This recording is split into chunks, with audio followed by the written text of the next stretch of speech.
Dopo la Cassazione, la Corte Costituzionale, il Consiglio di Stato e l'Autorità Garante della Concorrenza, anche il Capo dello Stato, Sergio Mattarella, si è espresso sulla circolazione commerciale in laguna, il servizio di motoscafi NCC, mettendo la parola fine a ogni tentativo da parte del Comune di Venezia di chiudere al noleggio con conducente con le licenze rilasciate da altri comuni. Nulla di nuovo, noi di fatto rispetto a questa sentenza il Comune di Venezia stava già applicandola, nel senso che non stavamo già sanzionando coloro che svolgevano servizio di NCC proveniente da altro comune.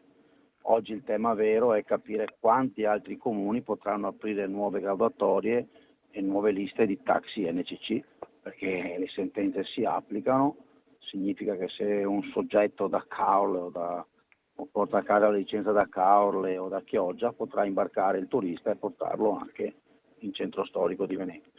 Il ricorso straordinario proposto da Venice Tour è dunque stato accolto, ma il Comune ha intenzione di agire. Noi come Comune di Venezia stavamo già applicando il contenuto perché sapevamo che l'esito sarebbe stato favorevole e ricorrente. Avremo un coordinamento con la città metropolitana evidente per impedire una deregulation totale ovviamente.